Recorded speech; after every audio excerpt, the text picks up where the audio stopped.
teachers that may have similar queries and want things answering as well.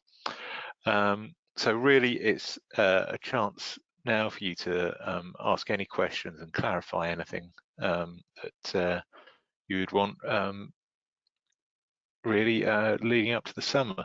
So if you do have questions, pop them in the chat, or please do use the raise hand icon and I will unmute you.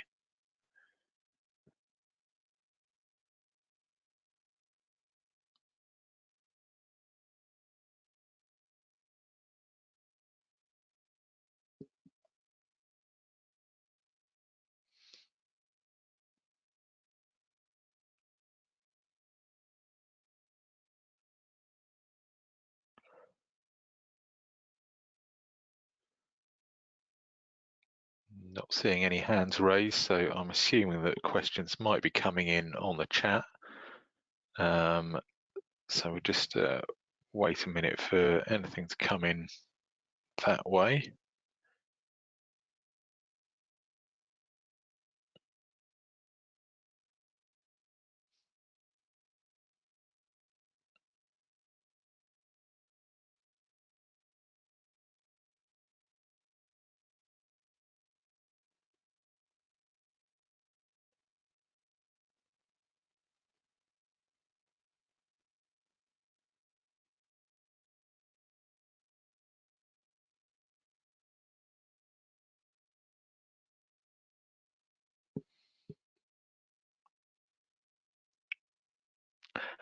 Okay.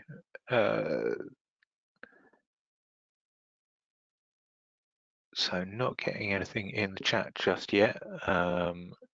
Hopefully we'll have some questions coming in a minute. If there is anyone that would like to ask a question over the mic, please do raise your hand and I can unmute you.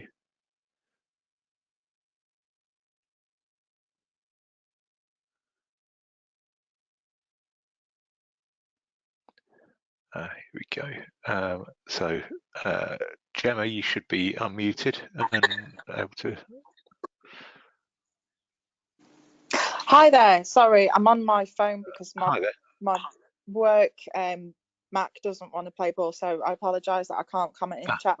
I think the reason why I'm joining today really is just to check in terms of the SV process and the tag holistic process that I'm filling in the right paperwork and getting the right things in to the right people at the right times. I know on the Facebook chat the tag evidence record appeared, and I've downloaded that, but it's just those types of things really, just to if there was like a checklist or do this, that would be wonderful.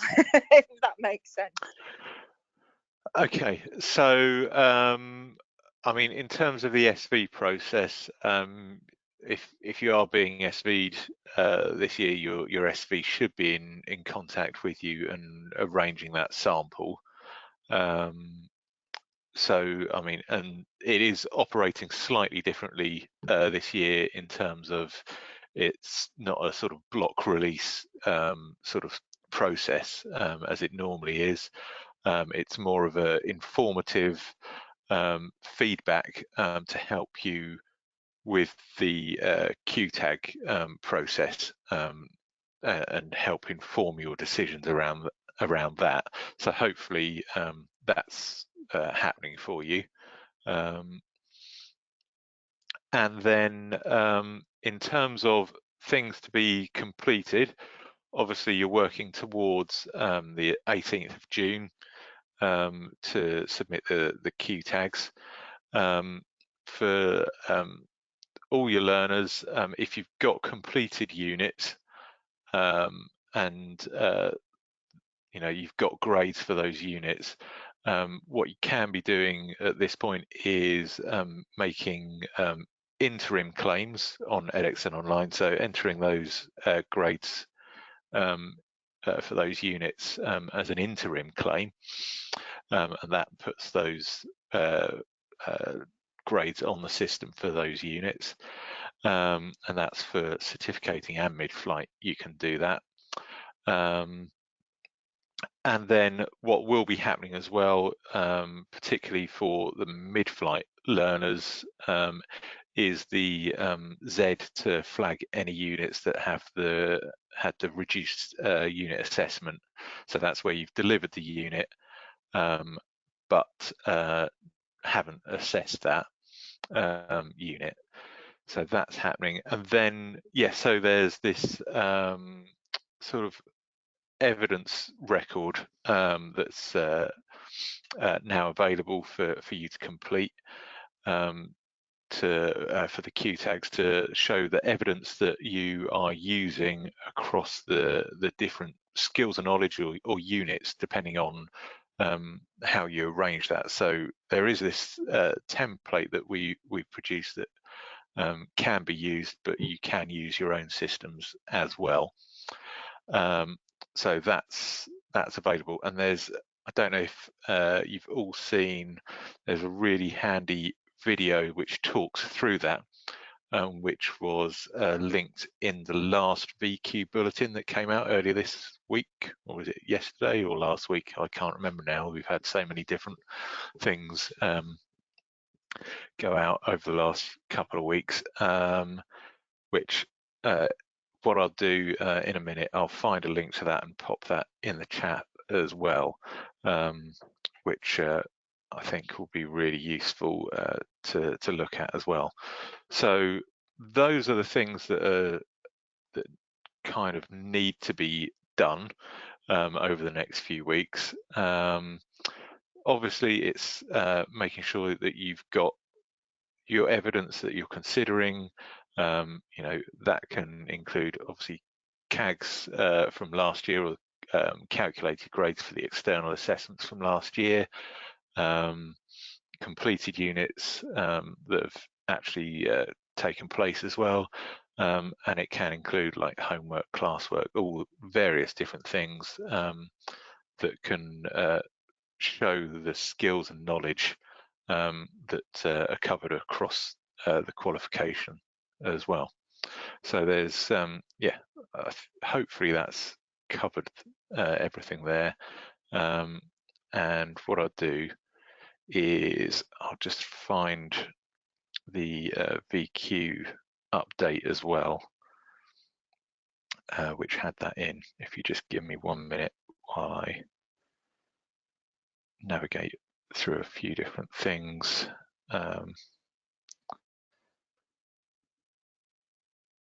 On here as well. So that's great, thank you. Does the evidence form have to be submitted to Pearson, or does it stay on school record with, you know, all the other sort of documents that need to be moderated at school? Sure. I believe that evidence form is just kept in the centre, off the top of my head, without double checking something. I believe that is just kept, and it could be asked for as part of the quality assurance process. Right. So that's that. So I should have just popped a link which goes to all the VQ bulletins. And the last one, which is issue 16, which was on the 15th, sorry, the 5th of May, there does have, I believe, the link to the video in there as well. Yeah, so that comes under the heading of the BTEC evidence records for Q-tag judgments. So that's there, which hopefully will be really useful, and it's a really good just walkthrough of the process as well. Right, I see we've got a few questions coming on the chat now. so what I'll do is just go through some of those. So when are we submitting Q tags? So deadline to submit those is the 18th of June. Your centre may have other dates earlier than that, so they can go through internal quality assurance processes.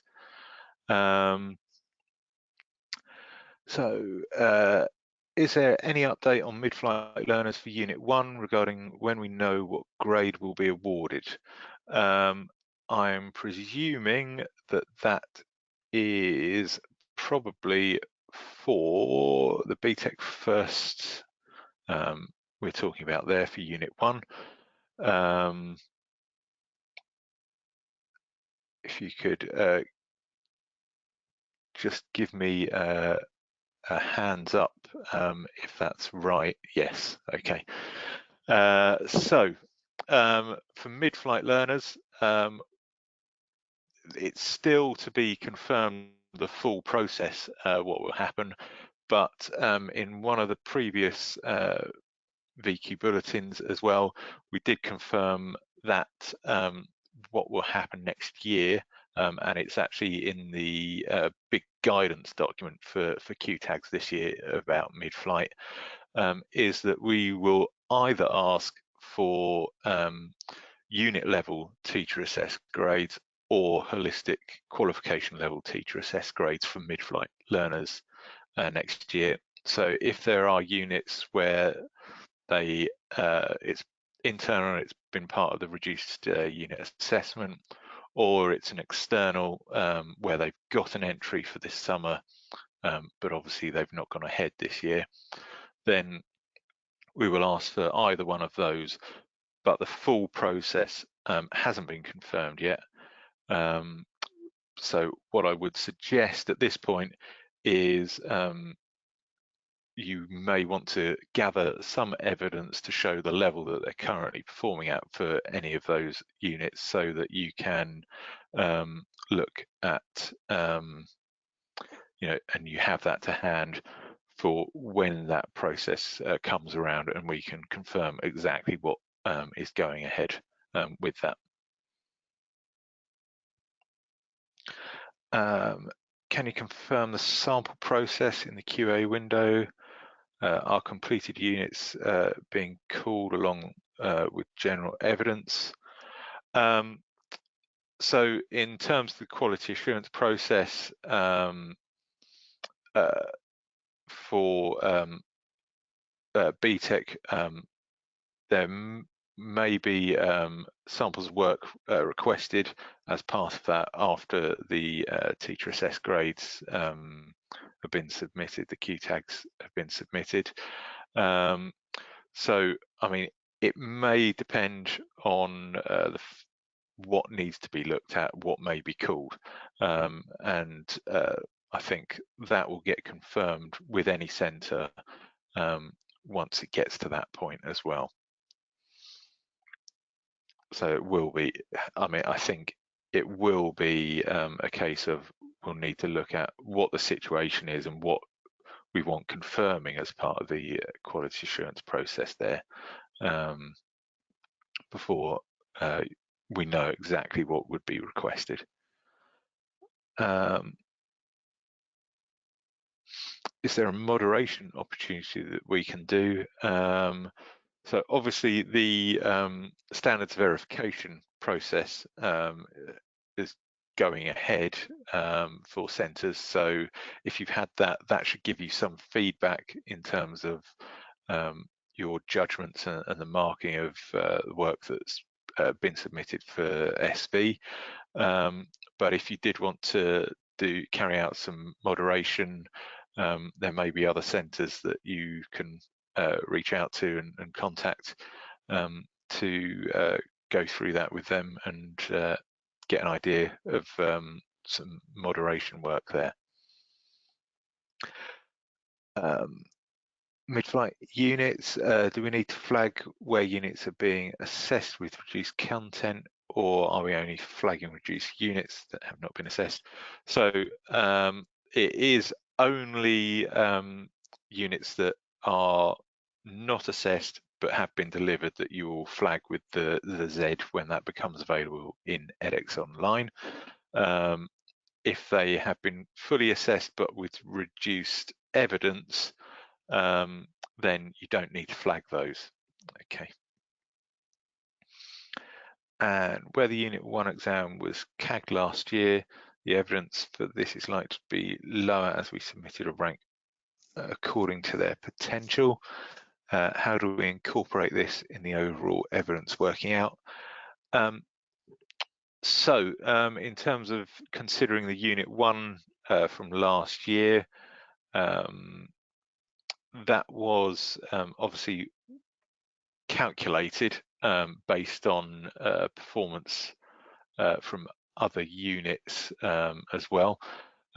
So what you could do is take into account if you have delivered further content on that unit this year and their progress on the course, you can take that into account when you are making your judgment on the Q tag, but you would like to probably have some evidence to back that up as well when you're making those decisions to show potential improvement. So hopefully that's answered your questions there. No further questions on the chat at the moment. I'll just check. Again, if you do want to ask any questions on the mic, you can raise your hand and I can unmute you.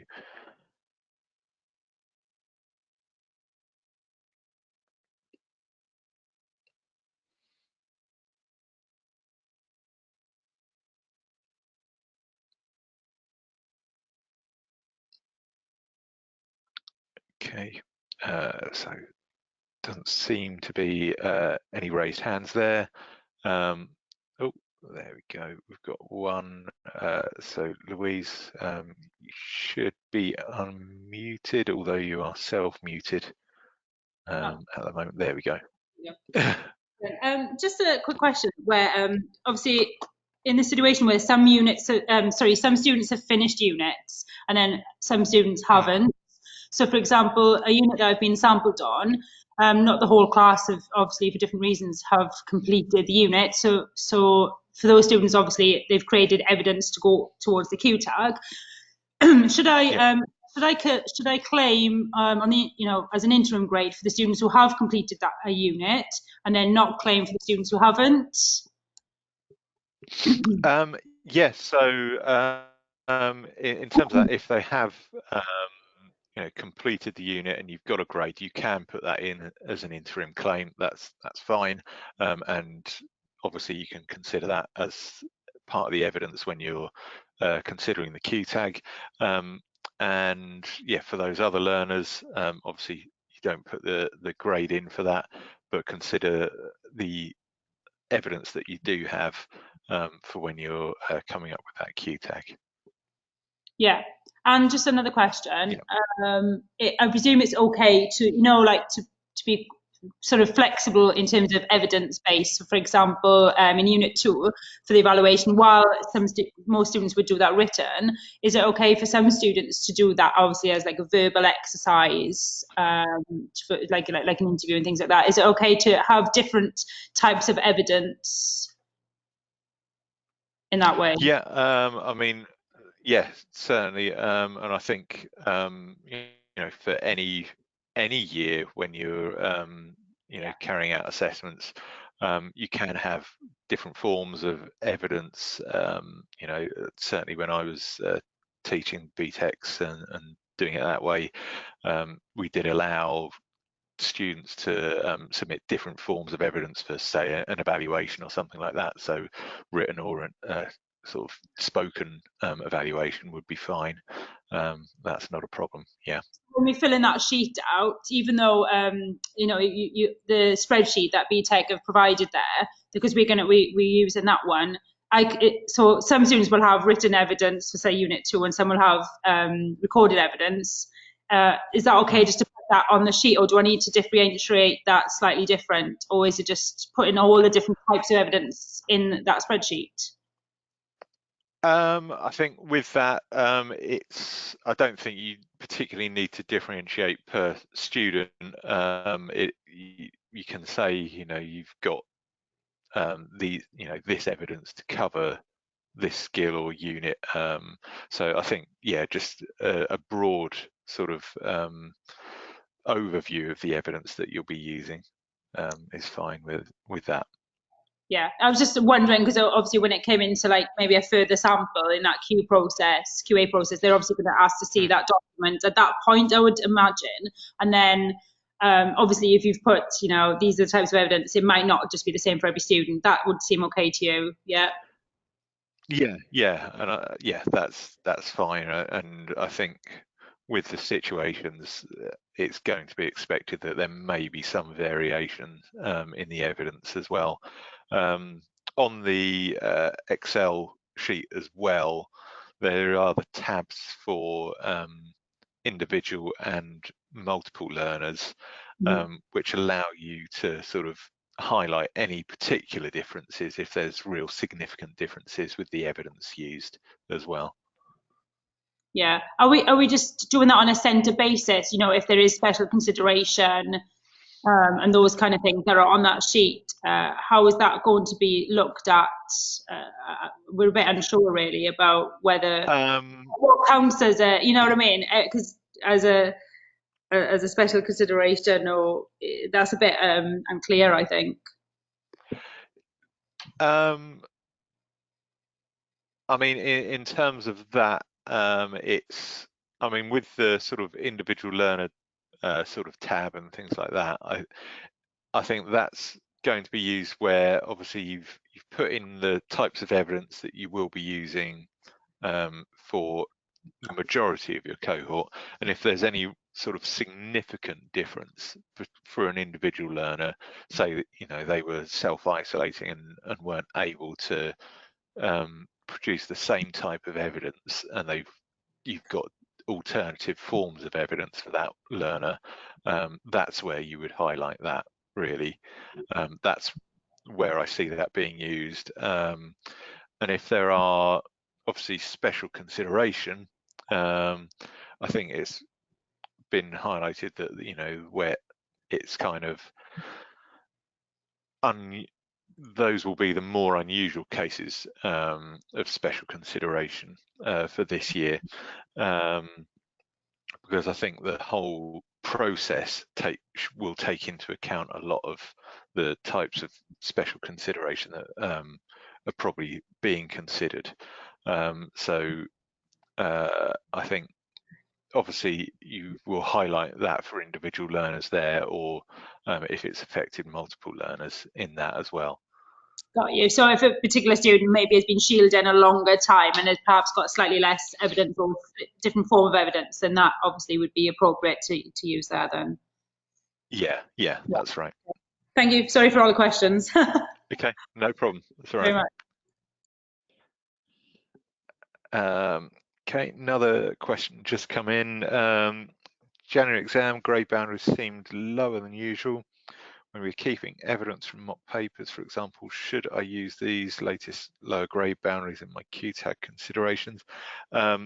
So yeah, January series, we didn't publish the grade boundaries at a wider level, only to centres that had entries, because it was taken into account the unusual circumstances surrounding that series. So the grade boundaries there were, I think, generous to take into account the special circumstances around that series. So if you're looking at using grade boundaries to inform mocks and things like that, you should probably use a series that was sat by the most sort of recent national cohort. So looking at that, that's probably trying to work it out in my head, January 20 2020, I think that's right, or the summer 2019 as kind of the national boundaries, where it was sat by a kind of usual normal full cohort.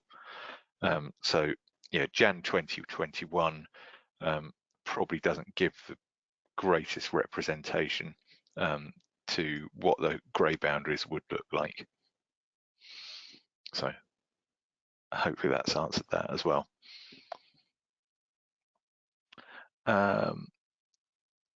Okay, don't know if there are any more queries going to come in at all, but I mean, we've got a couple of minutes left of the session, so I hope you found it useful just to get things clarified as well.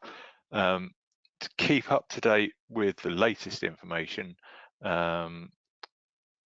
if I just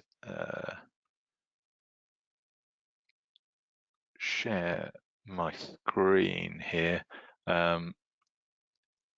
obviously this page here is the archive of the VQ bulletins.